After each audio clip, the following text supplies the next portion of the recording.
দর্শক আপনাদের সবাইকে স্বাগত জানাচ্ছি এটিএন বাংলা লাইফস্টাইল বিষয়ক সাপ্তাহিক লাইভ প্রোগ্রাম লাইফ অ্যান্ড বিউটিতে। আমরা প্রতি এপিসোডে আমাদের সাথে একজন করে দর্শক থাকেন। আমি তো কথা বলি, আমার সাথে দর্শক যিনি আমার সাথে গেস্ট যিনি থাকেন তিনিও কিন্তু তার অনেক কিছু আমাদের সাথে শেয়ার করেন। তার কোনো সিক্রেট থাকলে সেটাও আমরা জানি, তার লাইফস্টাইল জানি এবং তার জার্নি সম্পর্কে জানি। সো আজ আমাদের মাঝে দর্শক হিসেবে যিনি উপস্থিত রয়েছেন দুঃখিত, আমাদের সাথে গেস্ট হিসেবে, দর্শকদের আসলে এত ভালোবাসি দর্শকই বের হয়ে যাচ্ছে আমার মুখ থেকে। গেস্ট হিসেবে যিনি উপস্থিত আছেন তার সাথে যদি আপনারা কথা বলতে চান সরাসরি, তাহলে আমাদের স্ক্রিনে দেখানো নাম্বারে আপনারা যোগাযোগ করবেন। আর যিনি আমাদের সাথে উপস্থিত আছেন তার সম্পর্কে একটু বলতে চাই। অভিনয় শিল্পী তিনি একজন, এবং শিল্পী হিসেবে পরিচয় দিতেই তিনি বেশ ভালো বোধ করেন। এবং তিনি এমনই একজন শিল্পী যিনি শুধুমাত্র চরিত্র বা ক্যারেক্টারের স্বার্থে না, তিনি নিজের স্বার্থে প্রতিনিয়তই নিজেকে এক্সপ্লোর করেন এবং তিনি তার বেস্টটা নিয়ে সবসময় আমাদের সামনে আসেন। আমরা আমন্ত্রণ জানাচ্ছি অভিনয় শিল্পী সেই সঙ্গে মডেল, আমাদের সকলের প্রিয় রুনা খানকে। কেমন আছেন? অনেক ভালো আছি, ধন্যবাদ এত সুন্দর করে আমন্ত্রণ জানানোর জন্য। সুন্দর কাজ এবং সুন্দর মানুষকে আসলে সুন্দর করে উপস্থাপন করাই যায়। তো প্রথমে আপনাকে অনেক অভিনন্দন জানাচ্ছি আপনার নীলপদ্ম নিয়ে, যেটা পরিচালনা করেছেন তৌফিক এলাহি, এবং আমরা জানি যে 23তম আন্তর্জাতিক ফিল্ম ফেস্টিভ্যালে আসলে সেটা প্রিমিয়ার হয়েছে, যেটা আসলে অনেক বড় বিষয়। এবং সোফার আমরা যা দেখেছি এত অ্যাপ্রিসিয়েশন আপনি পেয়েছেন। নীলপদ্ম নিয়ে একটু আপনার কাছ থেকেই জানতে চাই যে ওভারঅল আসলে জার্নিটা কেমন ছিল? ধন্যবাদ। আসলে ঢাকা আন্তর্জাতিক চলচ্চিত্র উৎসব আমাদের দেশে চলচ্চিত্রের জন্য সবচাইতে বড় উৎসবের মধ্যে একটি, এবং এই আন্তর্জাতিক চলচ্চিত্র উৎসবের সাথে আমার পূর্বের সম্পর্কটাও খুবই মধুর। সেটা এমন যে আমার প্রথম মুক্তিপ্রাপ্ত দুটো সিনেমা হালদা এবং ছিটকিনি মুক্তি পাবার পরের বছর এই আন্তর্জাতিক চলচ্চিত্র উৎসবে অংশগ্রহণ করে, এবং এই বিভাগেই সে বছর হালদা শ্রেষ্ঠ সিনেমা হিসেবে পুরস্কার জিতে নেয়। তো তার পরিপ্রেক্ষিতে আপনিও আন্তর্জাতিক আসলে আমাদের ন্যাশনাল ফিল্ম অ্যাওয়ার্ড আপনি পেয়েছেন এই হালদার মাধ্যমে, যদিও হালদা এবং ছিটকিনি একই সাথে ছিল, এবং ছিটকিনির জন্য আপনি বেশ কিছু অ্যাওয়ার্ড পেয়েছেন আমরা জানি। হ্যাঁ, এবং হালদা এবং ছিটকিনি একই দিনে মুক্তি পেয়েছিল। জি।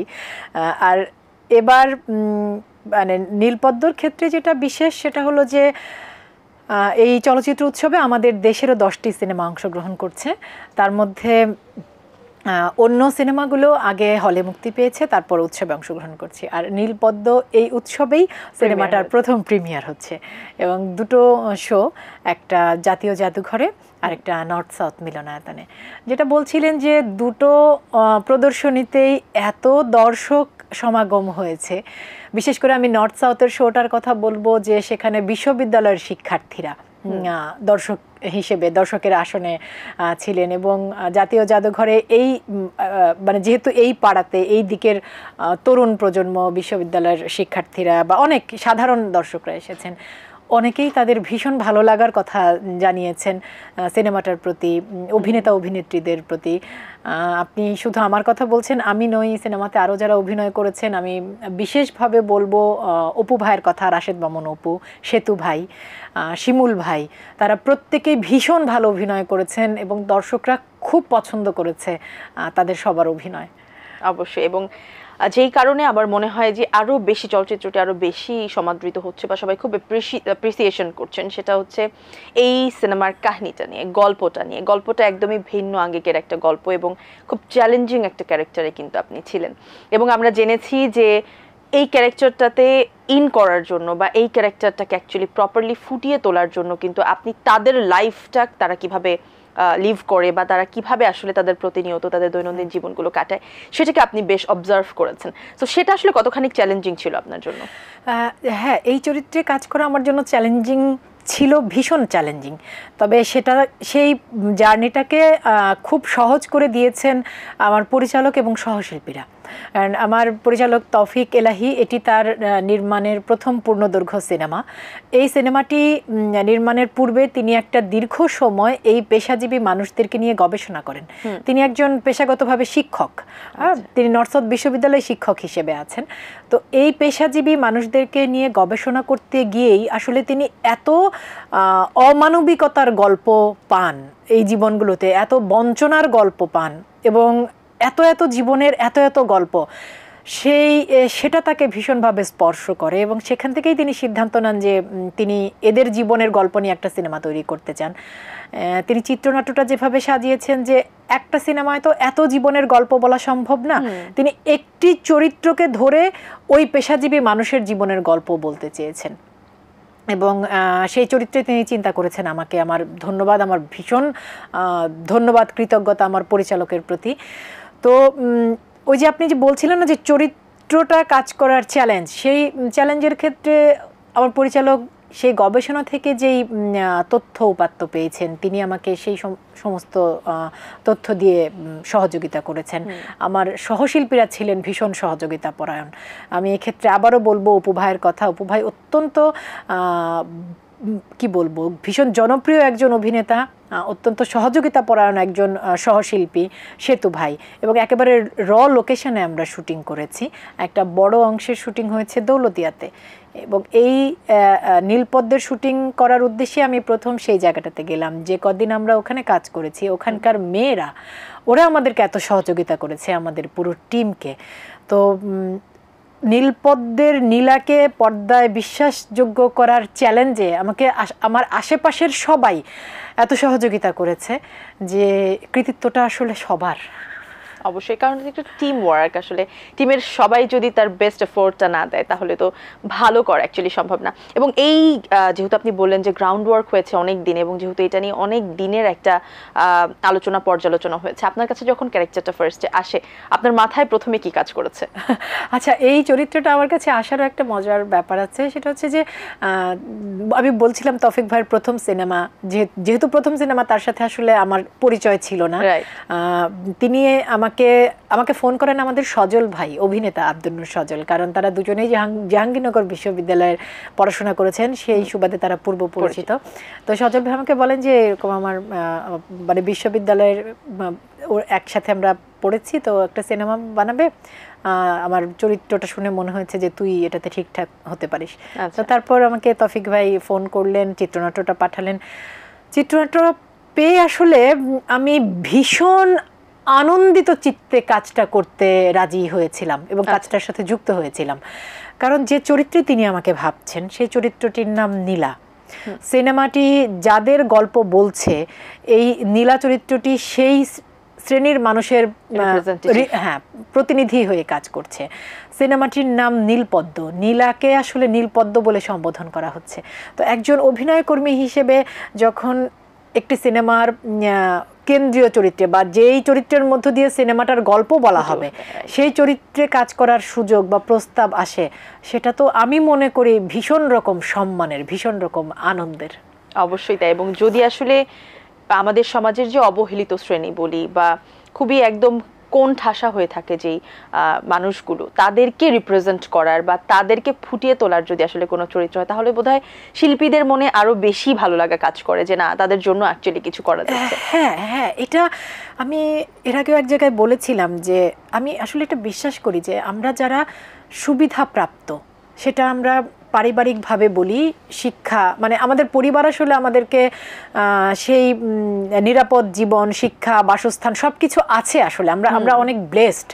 তো আমরা যারা সুবিধাপ্রাপ্ত তাদেরকেই একটা সময় গিয়ে চেষ্টা করে যেতে হবে যারা সুবিধা বঞ্চিত তাদের কথা বলার। তো এই জন্য আমার কাছে এই সিনেমাটা বিশেষ, এবং আমার পরিচালক তৌফিক এলাহি, আমি বারবার তার কথা বলছি কারণ তিনি নিজে সিনেমাটাতে লগ্নি করেছেন। আমরা জানি যে এরকম খুব জীবন ঘনিষ্ঠ গল্পের ক্ষেত্রে আমরা সেরকম মানে অর্থলগ্নিকারী আমরা খুব সহজে পেয়ে উঠি না, বা যত সাপোর্ট সমর্থন দরকার সেগুলো আমরা তত পেয়ে উঠি না। কিন্তু তিনি নিজে অর্থলগ্নি করেও তিনি এই গল্পটা বলার চেষ্টা করেছেন। হ্যাঁ, তো হ্যাঁ, মানে আমরা যারা সুবিধা পেয়েছি, নারী পুরুষ নির্বিশেষে পাচ্ছি, তাদেরকেই চেষ্টা করতে হবে যারা দেশের সুবিধা বঞ্চিত জনগোষ্ঠী, তাদের কথা বলার, অবহেলিত যারা, জি, তাদেরকে নিয়ে কাজ করার। তো আমরা গল্প করছি, আমরা গল্প করব, আমরা একটা ছোট্ট বিরতিতে যাচ্ছি। দর্শক, আমরা ছোট্ট একটি বিরতিতে যাচ্ছি, কোথাও যাবেন না, এক্ষুনি ফিরে আসবো এবং আবার আড্ডা হবে।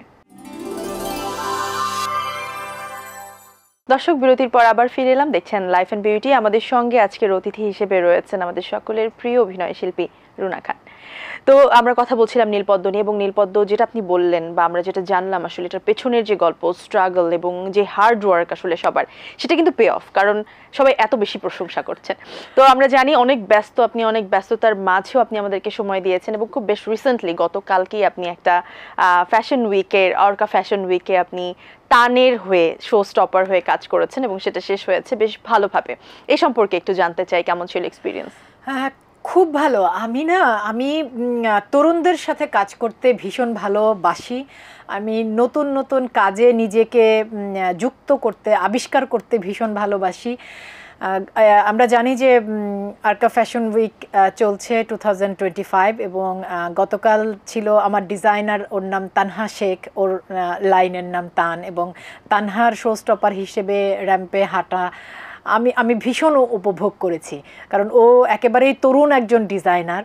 মজার বিষয় হচ্ছে যে এর আগের বছর আমাদের দেশের অত্যন্ত স্বনামধন্য ডিজাইনার মাহিন খান, তার শো স্টপার হিসেবে আমার হাঁটার সুযোগ হয়েছিল, প্রথমবার র্যাম্পে হাঁটার সুযোগ হয়েছিল, এবং সেটাও মানে একই ভেন্যুতে আলোকিত হয়েছিল, এবং ওটা ছিল খাদি উৎসব, মানে আমাদের দেশীয় পণ্য খাদি, সেটা নিয়ে।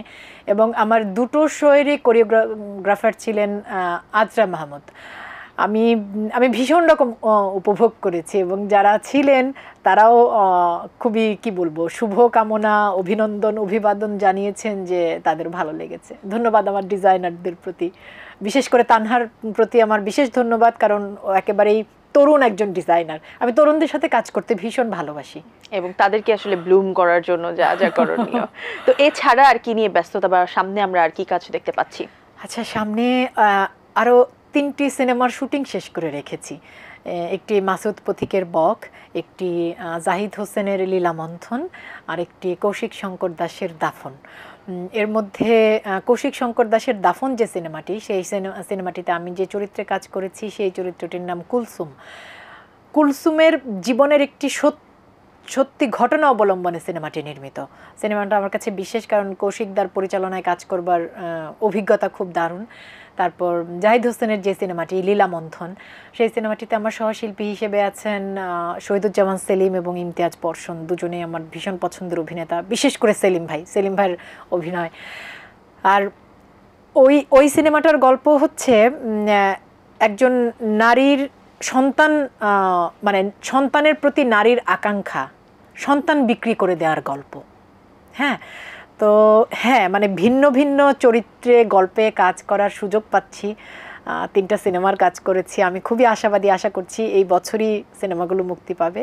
আর 2টো ওয়েব সিরিজের কাজ শেষ করে রেখেছি। একটি অমিতাভ রেজা চৌধুরীর নির্মাণ বোহেমিয়ান ঘোড়া, যেটি হইচইয়ের জন্য। আশা করছি আমরা 1 মাসের মধ্যে আমরা মুক্তির তারিখ জানতে পারবো। আরেকটি পাপ কাহিনী শাহরিয়ার নাজিম জয়ের নির্মাণ, যেটি আইস্ক্রিনের জন্য। এই কাজগুলো শুটিং শেষ করে রাখা আছে। আরও নতুন 2টো সিনেমার ব্যাপারে কথাবার্তা চলছে, তবে একেবারেই প্রাথমিক, চূড়ান্ত হোক, তারপর টিম থেকে আসলে সেই কাজগুলোর ব্যাপারে জানানো হবে সংবাদ মাধ্যমে কবে আসলে সেটা রিলিজ, এবং তারপরে রিলিজ হওয়ার পরে তো আমরা আসলে জানতেই পারবো, যেভাবে আমরা জানছি। তো যেহেতু ওয়েব ফিল্ম এবং ওয়েব সিরিজ নিয়ে কথা হচ্ছে, আমরা জানি যে হইচইতে বোধের জন্য, এবং চরকিতে আন্তনগরের জন্য, এবং বঙ্গবিডিতে আপনি অসময়ের জন্য বেস্ট অ্যাক্ট্রেসের আসলে অ্যাওয়ার্ড পেয়েছেন। তো এই যে স্বীকৃতিগুলো যখন আসে, এবং যেহেতু আমরা জানি যে এই মাধ্যমগুলো ওটিটি প্ল্যাটফর্মটাতে আমরা একদম নতুন ইন্ট্রোডিউস করছি, তো এখানে কাজ করার পরে এই স্বীকৃতিগুলো আসলে কেমন লাগে? ভীষণ ভালো লাগে। মানে হইচইতে আমার প্রথম মুক্তিপ্রাপ্ত ওয়েব ফিল্ম কষ্টনীর, আশফাক নিপুণের, সেই সিনেমাটার জন্য আমি সে বছর daily star best actress nomination পেয়েছিলাম। তো মানে, এবং কাজটা ভীষণ প্রশংসিত। যারা দেখেছেন তারা প্রত্যেকেই ওই কাজের এবং ওখানে যারা অভিনয় করেছেন সবার খুব ভালো লাগার কথা জানিয়েছেন। তারপর গত বছর অসময় মুক্তি পেয়েছে বঙ্গবিডিতে, কাজল আরেফিন অমির পরিচালনা।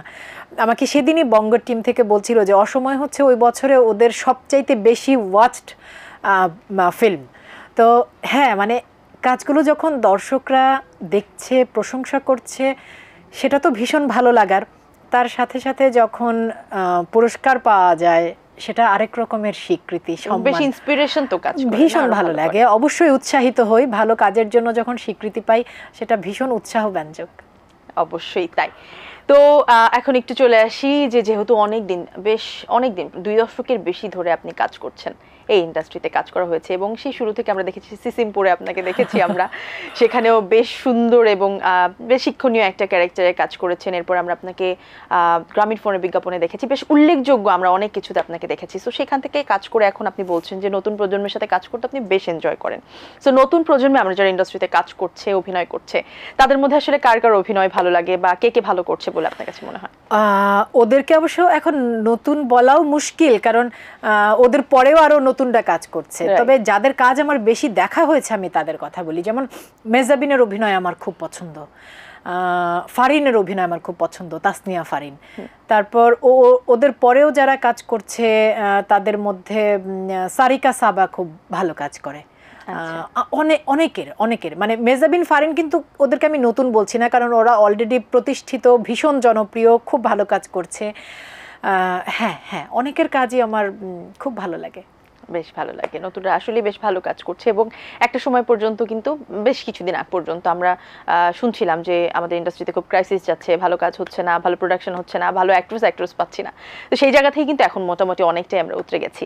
তো এখন সব থেকে আমার মনে হয় আপনি আপনার এই পাস্ট ফিউ ইয়ার্সে সব থেকে বেশি যে প্রশ্নের মুখোমুখি হয়েছেন এবং এখনো পর্যন্ত সেই প্রশ্নই আসছে, আমাদের অফিসেরও অনেকে জানতে চেয়েছে, এটিএন বাংলারও অনেকে জানতে চেয়েছে যে রুনা আপু আসলে এত যে ওয়েট লস করলো, কিভাবে করলো? আমি জানি আপনি অসংখ্যবার এটার উত্তর দিয়েছেন, অসংখ্যবার, তবুও দর্শক এখনো জানতে চায়। হ্যাঁ, মানে এটা এতবার এই উত্তরটা দিতে হয়েছে আমাকে, এবং প্রশ্নটা যখন একই হবে উত্তরটাও তখন একই হবে।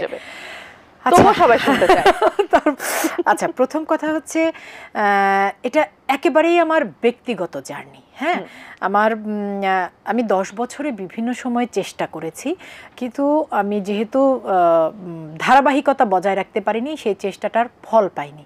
তো যেবার আমি আসলে ফলটা পেয়েছি, আমি সেবারকার জার্নিটাই শেয়ার করছি বলতে মূলত আমাদের কেউ যদি ওয়েট লস জার্নিতে যেতে চান, আমার অভিজ্ঞতাটা আমি শুধু শেয়ার করতে পারি। সেটা হচ্ছে প্রথমে মাথাটা ঠিক করতে হবে, যে ধৈর্য, কারণ ওজন একদিনে বাড়েনি, 1 মাসে বাড়েনি, একদিনে 1 মাসে কমবেও না। ধৈর্য। তারপরে সেটা হচ্ছে যে খাবারে মন দিতে হবে 70 থেকে 80% স্বাস্থ্যকর পরিমিত খাবার, আর 20 থেকে 30% শরীরচর্চা। সেটা যার যেটা সুবিধা সে সেটা করতে পারে। তবে আমি যেমন প্রতিদিন, যে সময় আমি ওয়েট লস জার্নিতে ছিলাম, প্রতিদিন আমার বাড়ির তৈরি শাক সবজি, মাছ, ডাল, ডিম, ভাত এসব খেতাম। নিশ্চয়ই সে সময় আপনি কাজও কন্টিনিউ করছিলেন? না, ওই 1 বছর আমি খুব বেশি আসলে কাজ করিনি, কারণ কোভিডের এগুলো মেইনটেইন করা আসলে করাটা, মানে কোভিডের সময়টাতে তো সেটাও তো অনেক 3 বছর হয়ে গেল, মানে আমি 22-এর কথা বলছি। আর শরীর চর্চার ক্ষেত্রে আমি হেঁটেছি, আমি এখনো প্রতিদিন হাঁটি। মানে আমার যেহেতু কাজ করার পরে আমার যেহেতু বাচ্চা ছোট, আমার জন্য ওই 1 ঘন্টা জ্যামে বসে জিমে যাব, 1 ঘন্টা জিম করব, আবার জ্যামে 1 ঘন্টা, মানে 1 ঘন্টা জিমের জন্য 3 ঘন্টা সময় ব্যয় করার সময় আমার নেই, কারণ আমার বাচ্চা, আমার পরিবার। আমি 1 ঘন্টা সময় দিতে পারি এবং সেই 1 ঘন্টা সময় আমি হাঁটি, আমার বাসাতে হাঁটি প্রতিদিন। আর খাবারের যেটা আপনি বলছিলেন, ওই যে মানে আমি একেবারেই আমার বাড়িতে তৈরি যা হয়, শাকসবজি, মাছ, ভাত এই খাই। তবে রাতে আমি খাই না, ভাত খাই না, আমি একবেলা ভাত খাই। আচ্ছা, তো ওয়েট লস জার্নিটা অনেকে কমপ্লিট করতে পারলেও এই যে ওয়েটটা ধরে রাখা, এটা কিন্তু অনেকেই পারেন না, এবং এটাই আমরা কিছুক্ষণ আগেও বলছিলাম প্রোগ্রাম শুরু হওয়ার আগে, সব থেকে কষ্টকর কাজ এটাই। সো ওয়েটটা আসলে ধরে রাখা যায় কিভাবে, বা কিভাবে ধরে রেখেছেন? ওই যে লাইফস্টাইল, মানে এটাকে আর আসলে একটা সময় আলাদা কোনো কিছু ভাবা যাবে না, এটাই আমার জীবন, এটাকে মেনে নিতে হবে। হ্যাঁ, কারণ বয়সের সাথে সাথে মানুষের এগুলো আসলে, যেহেতু চিকিৎসা বিজ্ঞান, যারা এক্সপার্ট ডায়েটিশিয়ান, তাদের সাথে কথা বলে নিলে ভালো হয়। তবে আমি শুধু আমার নিজের জীবনের অভিজ্ঞতাটুকু বলতে পারি, যে খাবারে মানে স্বাস্থ্যকর পরিমিত খাবার, সেদিকে নজর রাখতে হবে। আর শরীরচর্চা, ওই যে আবারও বলছি, আমি প্রতিদিন হাঁটি। হ্যাঁ, চিনি খাই না, ভাজা পোড়া তেমন পছন্দই করি না।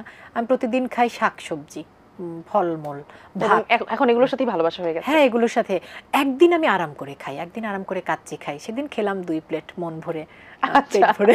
আমার কাচ্চি খুব পছন্দের খাবার। এমন না যে জীবন থেকে সব বাদ দিতে হবে, একটু আমি এভাবে সেট করেছি যে জীবনে 6 দিন আমি পরিমিত স্বাস্থ্যকর খাবার খাবো, একদিন আমি মন ভরে পেট ভরে আরাম করে খাবো, এবং এটা আমার ইচ্ছে হয়। হ্যাঁ, যেটা আমার ইচ্ছা, আমি যেটা খেতে ভালোবাসি। আর সাথে হাঁটাটা না আমার এটা একদম জীবনের অংশ হয়ে গেছে। আমি শুটিংয়ে থাকি বা বাসায় থাকি, আমি না শুধু, আমার মেয়ে, আমার বর, আমরা সবাই হাঁটি, প্রতিদিন আমরা হাঁটি। এটা জীবনের একটা অংশ করে নেওয়া হয়েছে এখন। আচ্ছা, হঠাৎ করে আপনার এই ট্রান্সফরমেশন, অনেকে কিন্তু অনেক অবাক হয়েছে। তো এমন কি কিছু ছিল যেটা আপনাকে ট্রিগার করেছে যে না, এখন হাই টাইম, আমাকে এখন ওয়েট লস করতে হবে? হ্যাঁ, ছিল। সেটা হচ্ছে আমার শরীরের অসুস্থতা। আমি এখন যে আপনি হিল পরা দেখছেন, আমি হিল পরে 30 মিনিট দাঁড়িয়ে থাকতে পারি না। আমার হাঁটুতে ব্যথা, আমার ব্যাক পেইন, অতিরিক্ত ওজনের কারণে আমার শরীরে এত অসুবিধা হয়েছিল। সেটাই আসলে আমি চেয়েছি যে ওজন না কমালে আমি আসলে বাঁচতে পারবো না। ওটা ছিল আমার মূল বিষয়। সেই কারণেই আসলে আমি পেরেছি, কারণ আমি আগেও বলছিলাম যে আমি ওভারওয়েট আমার সন্তানের জন্মের পর থেকেই 10 বছর আমি বিভিন্ন সময় চেষ্টা করেছি, কিন্তু পারিনি। যে হয় না যে আলসেমি, এই 15 দিন চেষ্টা করলাম, তারপরে ছেড়ে দিলাম, আর বাড়িতে আছি, আরামে আসে খেয়ে পরে ভালোই তো আছে, আচ্ছা ঠিক আছে। কিন্তু যখন আমি দেখছি যে আমার শরীর এটাকে আর নিতে পারছে না, আমার শরীরে অনেক অসুবিধা, তখন আমার মনে হচ্ছে না, আমাকে আসলে বাঁচতে হলে অতিরিক্ত ওজন কমাতে হবে, আমি বাঁচতে পারবো না নইলে। চমৎকার। আমার দর্শকরা আসলে ক্লিয়ার হয়ে গেছেন, এবং এটা তো এখন আমরা সবাই জানি, যেহেতু সোশ্যাল মিডিয়াতে আমরা এত বেশি এঙ্গেজ থাকি, সোশ্যাল মিডিয়াতে প্রতিনিয়তই আসছে যে সুস্থ থাকতে হলে ফিট থাকতে হবে, এবং এটার আসলে কোনো বিকল্প নেই। এবং সেটার কারণে যেটা অনেকে করেন, শর্টকাট ওয়ে নেন ওয়েট রিডিউস করার জন্য, সেটা নেওয়া যাবে না। আসলে একটু কষ্ট করেই ওজনটা কমাতে হবে, যত ব্যস্ততাই থাকুক। তো আমাদের আসলে আমার এটা মনে হয় যে এত এমনিতেই আমাদের খাবারে কীটনাশক, সার, ফরমালিন, কার্বাইড, এত ভেজালের মধ্যে আমরা বেঁচে আছি, বায়ুতে দূষণ, যে কোনো মানুষের কিডনি ড্যামেজ হওয়ার জন্য, লিভার ফেল করার জন্য, ক্যান্সার হবার জন্য যথেষ্ট উপকরণ নিয়ে আমরা বসবাস করছি। এর মধ্যে অতিরিক্ত ওজনটা যদি কেউ, আমার যে অসুবিধাটা হয়েছিল যে ওটা কমানোতে আমি শারীরিকভাবে অনেক সুস্থ আছি, এটা তো অতিরিক্ত ওজনের কারণে আরও অনেক রোগ ব্যাধি সহজে বাসা বাঁধতে পারে শরীরে। তো সেই চেষ্টাটা যে কটা দিন বাঁচবো যাতে সুস্থভাবে বাঁচতে পারি, সেই জায়গা থেকে এই চেষ্টাটা। আচ্ছা, এখন একটু ব্যক্তিগত জীবনে যাই। আপনার মেয়েকে আমরা দেখেছি এবং সোশ্যাল মিডিয়াতে আমরা দেখি আপনাদের দুজনের বন্ডিং মাশাআল্লাহ বেশ ভালো।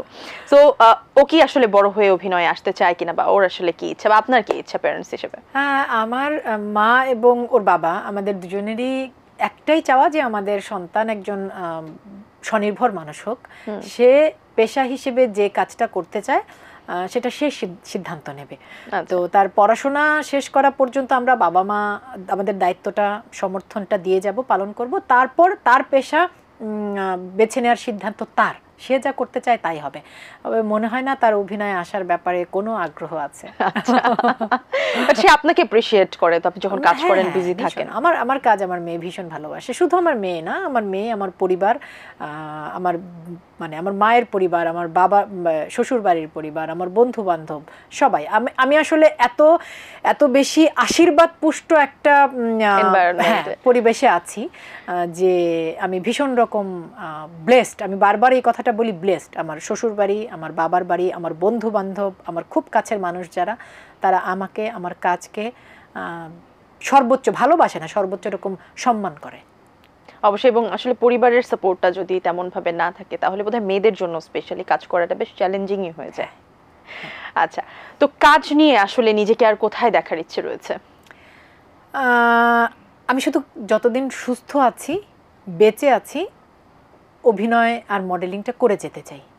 তারপরে আমি কিছু প্ল্যান করতে পারবো না, কারণ আমি ভবিষ্যৎ জানি না। আমি কোনো কাজেরও প্ল্যান করতে পারবো না, কারণ আমি তো ডিরেক্টর না, প্রডিউসার না, আমি অভিনেতা। আমার কাছে কাজ আসতে হবে। তো আমার কাছে যে কাজের প্রস্তাব আসবে, অভিনয় বা মডেলিং ক্ষেত্রে, এই ক্ষেত্র থেকে, সেখান থেকে আমার যা ভালো লাগবে, আমি যে কাজগুলোর ব্যাপারে আগ্রহ বোধ করব, সেই কাজগুলোর সাথে যুক্ত হব। আমি শুধু এভাবেই আমার জীবনের শেষ দিন পর্যন্ত সুস্থ যতদিন আছি কাটাতে চাই। তারপর তার সাথে আর যা আসবে দর্শকের ভালোবাসা, সম্মান, স্বীকৃতি, সবই আশীর্বাদ। আচ্ছা, আর অভিনয় শিল্পী হতে গেলে বা আপনার কাছে 3টা রুল, যে 3টা রুল আসলে ফলো করতেই হবে। অভিনয় শিল্পী না, শুধু যে কোনো কাজে ধৈর্য, আর যে যে কাজ করতে ভালোবাসে সেই কাজটার ক্ষেত্রে নিজেকে একটু কি বলবো, উন্নত করার চেষ্টা। যেমন আমার কথা যদি বলি, আমার খুব শখ আমি অভিনয় করব। আমি এসেছি টাঙ্গাইল থেকে। আমার পরিবারে এবং আমার বন্ধুবান্ধবরা সবাই টাঙ্গাইলের আঞ্চলিক ভাষায় কথা বলে, এবং আমি এখনও যখন নিজের ঘরে কথা বলি তখন টাঙ্গাইলের আঞ্চলিক ভাষায় কথা বলি। আমাকে কিন্তু শুদ্ধ বাংলাটা, উচ্চারণটা শিখতে হয়েছে, শুধু আমি অভিনয় করতে চাই সেই চেষ্টাটা থেকে। তো একজন অভিনেতাকে তো শুদ্ধ বাংলাটাও বলতে জানতে হবে।